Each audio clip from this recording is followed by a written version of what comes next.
Are we doing another boss fight here? What are we doing, game? I'm confused. I was so close to winning before, too. Oh. I wish I could show you guys some of the bullshit kills that they gave me before.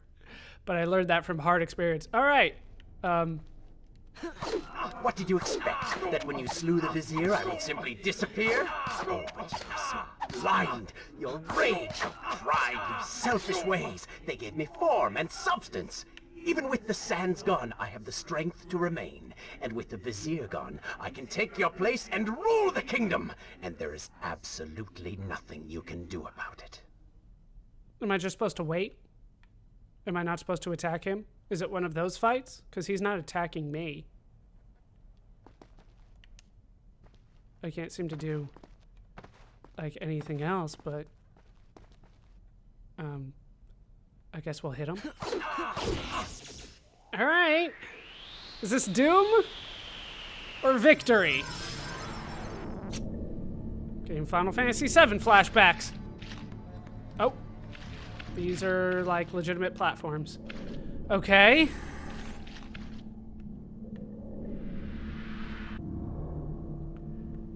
I don't see anywhere else to go. Can I make that? Alright, that was a lot closer than it looked like.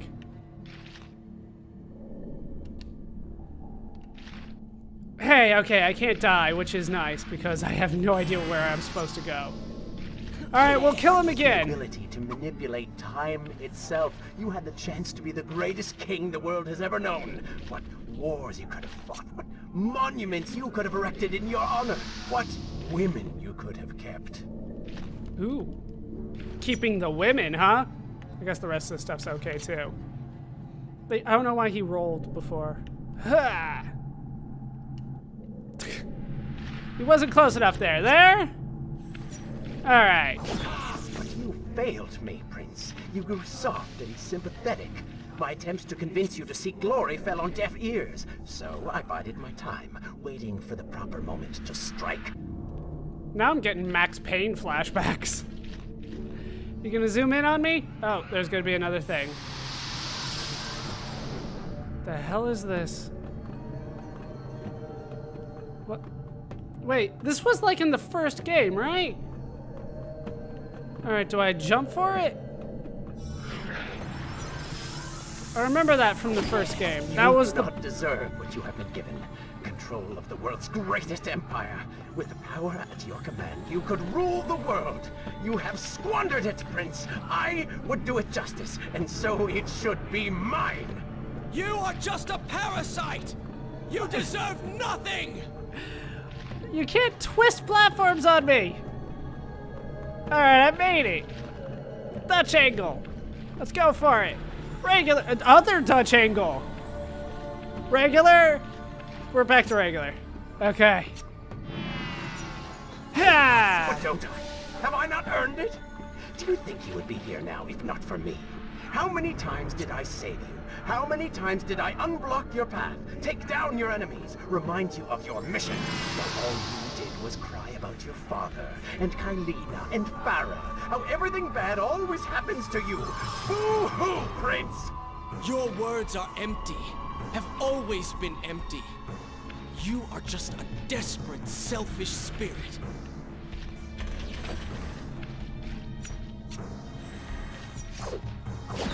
If I am selfish, Prince, it is because you are. If I am ruthless and reckless and lacking in morals, it is because you are. I did not spin myself out of the ether. I was not conjured by some mad vizier. I am you. No. I have seen the error of my ways, and I have atoned for the transgressions of my past. I am no longer that person. That was from the second game. That was how we switched timelines. Change, but people never change. And you delude yourself believing otherwise. Do not fight me. Set down your sword. Embrace me.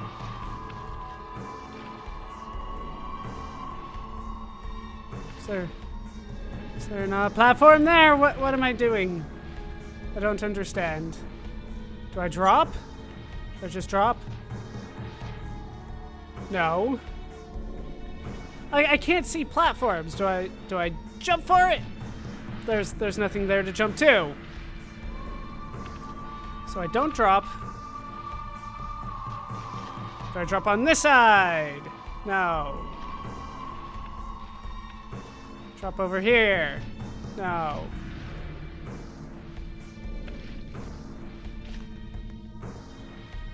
Like, I am so confused. I don't know. Where do I go? Do I have to leap off somewhere?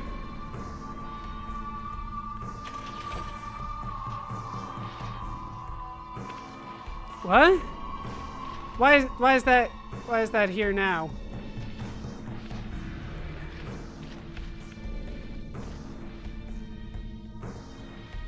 Why are you not just letting me go?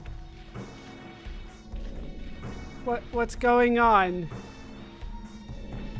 There's nothing there. It looks like I should be able to make that jump, but they're telling me no. There's nothing that way. Last time I just dropped off this side and then it extended.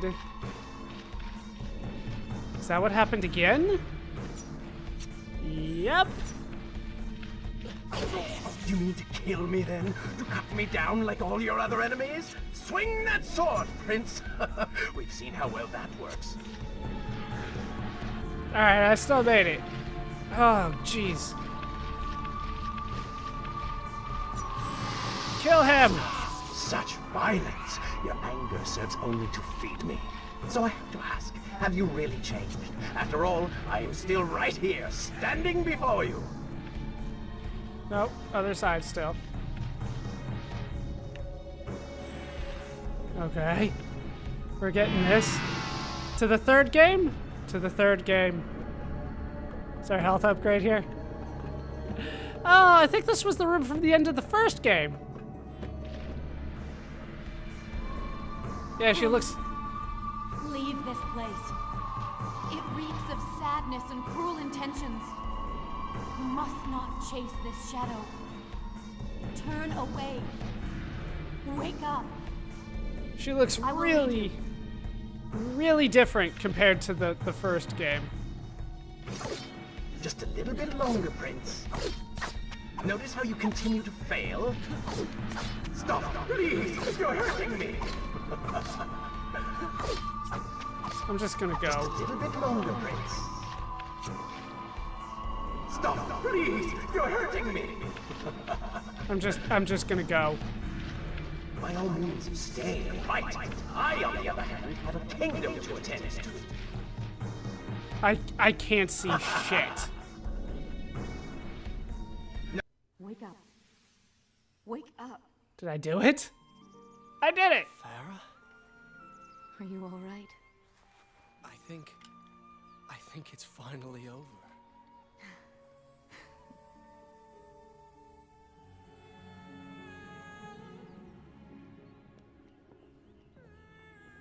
Prince, there's still something I don't understand.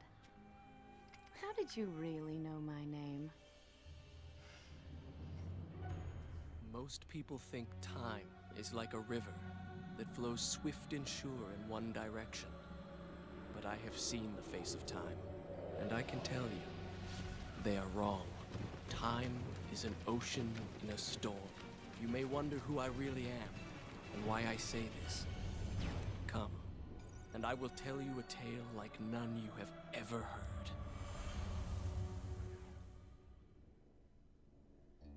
And that's the game.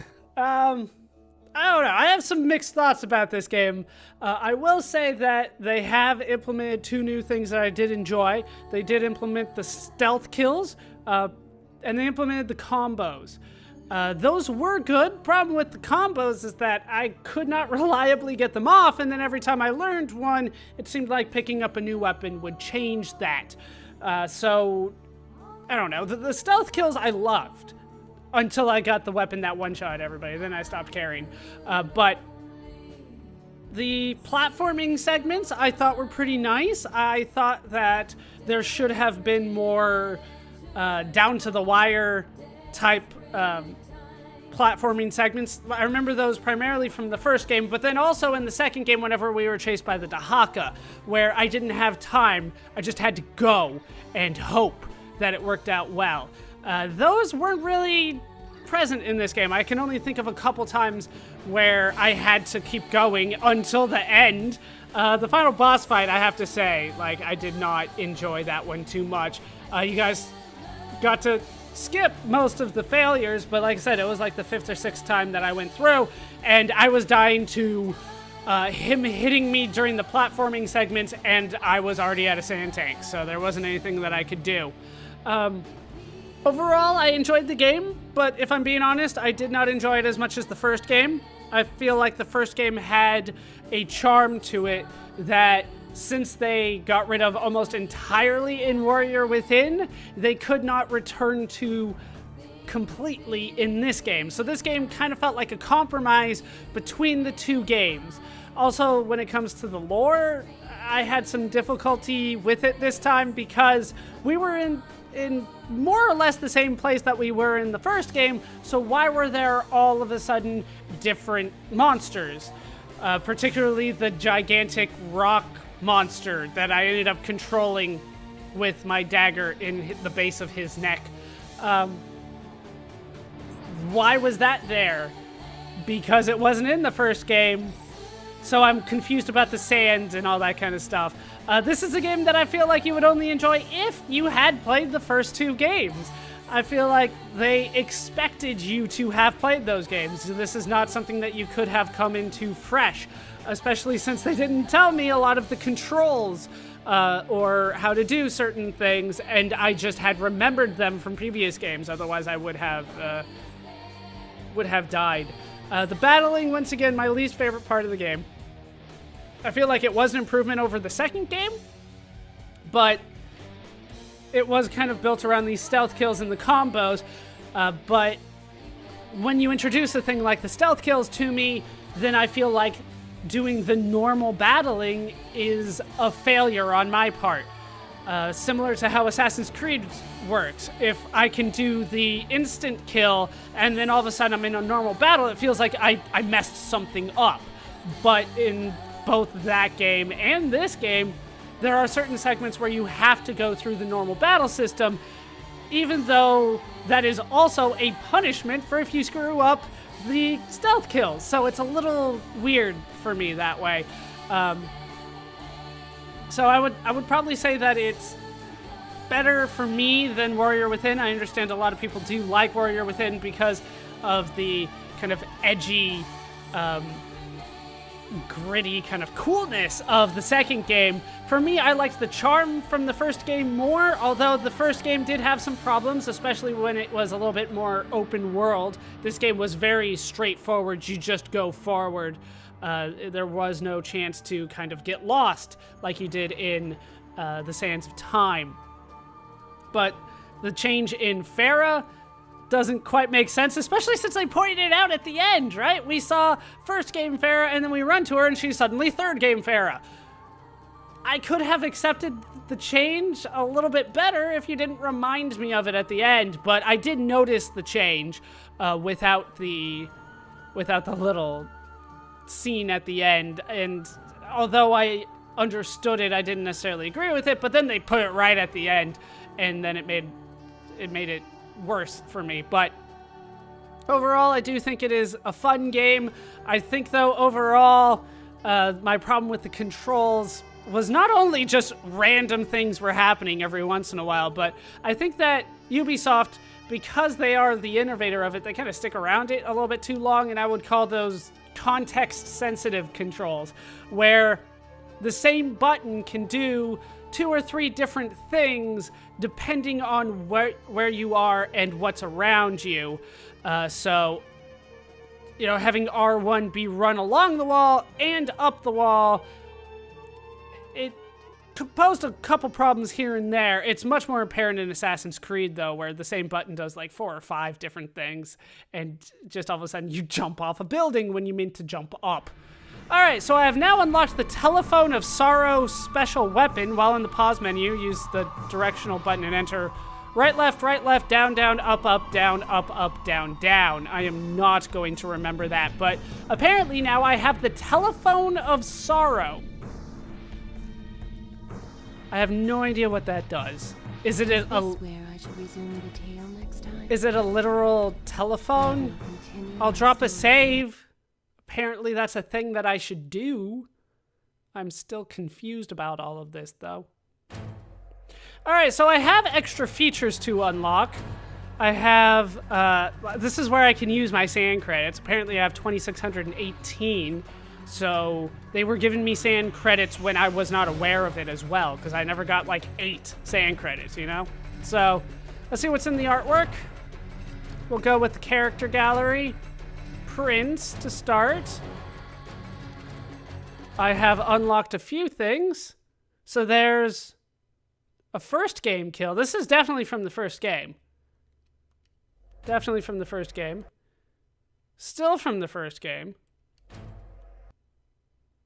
This is from the third game. So, all right, so they are just labeled.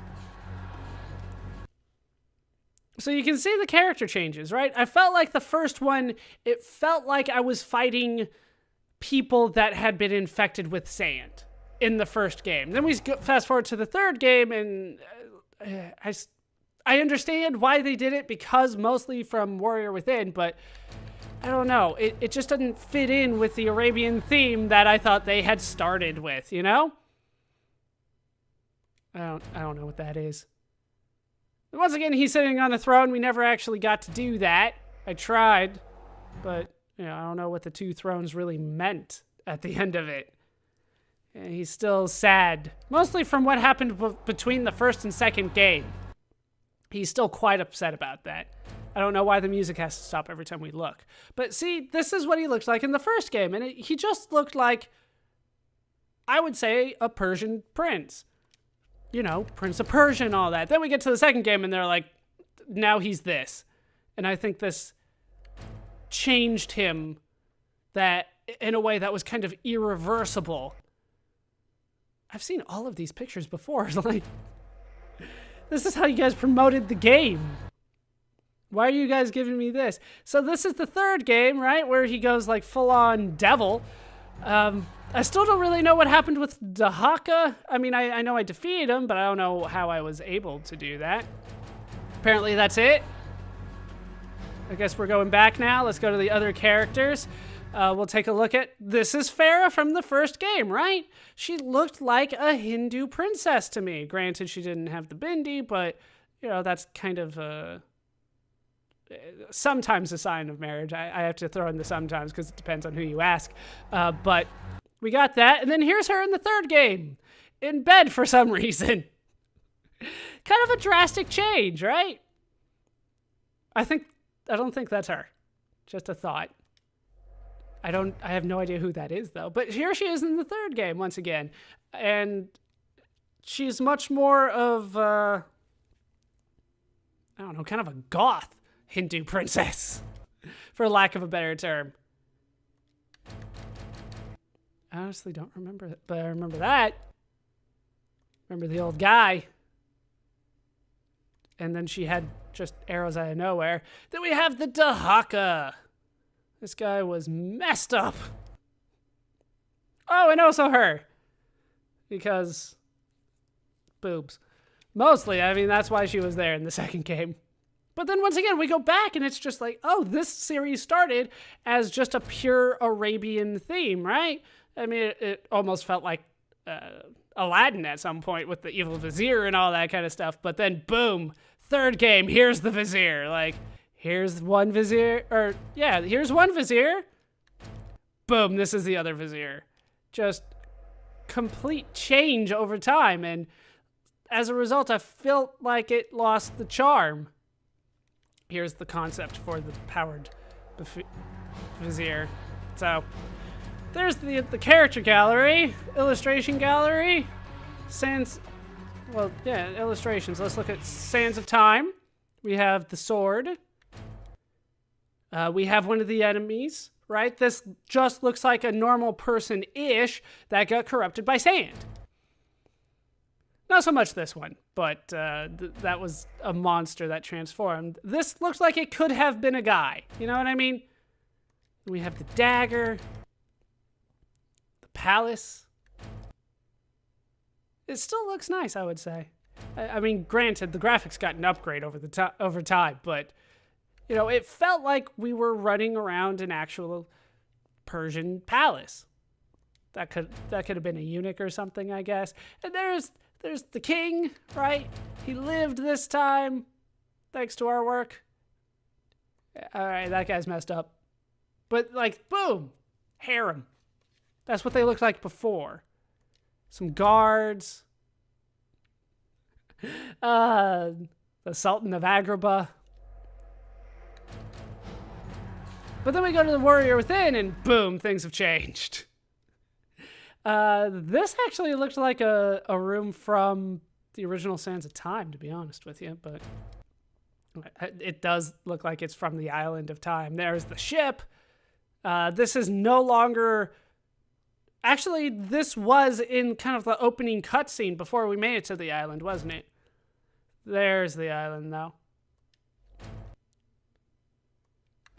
It was pretty scary to see the Dahaka the first time, right? There's the island.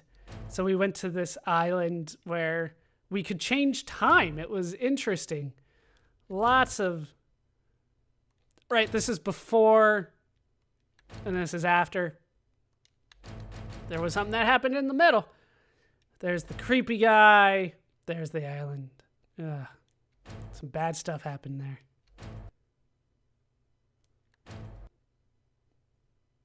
And the swirling sands. You can't forget about the swirling sands. But then we go to the two thrones, and now we're back in kind of, well, Persia, right? It's technically Babylon, but that was part of Persia for a long time. But you can see there have been some changes. It's kind of a compromise between the two. Here's the statue room. God, do I hate that. There was no reason for that to take that long. We got the hanging gardens, but I don't know. It's got kind of a gothic feel to it. There's the bow that doesn't look like any bow that I've ever seen. I think they were going for a compound bow or a reflex bow, but doesn't look like it would have worked very well. It's not strong enough. You can see it's just kind of all destroyed when, lore-wise, it should have been back to normal. It should have been back to how we started everything. So when it came to the lore, I found myself a little sucked out of it because it didn't feel like I was going around a Persian palace as much as it did the first game. But maybe that's just a personal preference, right? Maybe the compromise is the best way to go. But, man, and then we had the chain in him and he didn't even realize it for a couple of minutes. That was weird. But, oh, there's the dagger. You can see it got a huge remodel change. I don't know why they had to change it so much. Is this supposed to be the Tower of Babel? Like Babylon, the Tower of Babel? No, it's just so much darker. I don't even remember this happening. But that is the illustration gallery. I guess we could look at the video gallery. But it's all the videos that we saw before. So then what do I use my sand credits on? Am I missing something? I mean, that's all the artwork. What do I spend sand credits on? It feels like I unlocked everything for most of these, except for maybe this one, but there's nothing there. They won't let me look at that. Everything else looks full. I feel like I'm missing something. Right, we only get the videos from here because that was all that could fit on the disc. We saw those, we're not going to watch those again. So, like, the options, like, are, yeah. It's not what I wanted to show off, but I guess that's it. Unless I quit. I mean, that exits the game. So, overall, I felt like the very end of it was a good way to end the series, kind of wrap things up. This is the end of the Sands of Time trilogy, as it is known. The the series, I should say, gets relaunched in the next game, where it's just called Prince of Persia again. Overall, I did like the trilogy. I just liked the first one the best. After that, it went a completely different direction than I liked, and it became more focused on the battling, and then this game became most focused on battling with QuickTime events, to the point where every fight seemed to need a QuickTime event in order to win.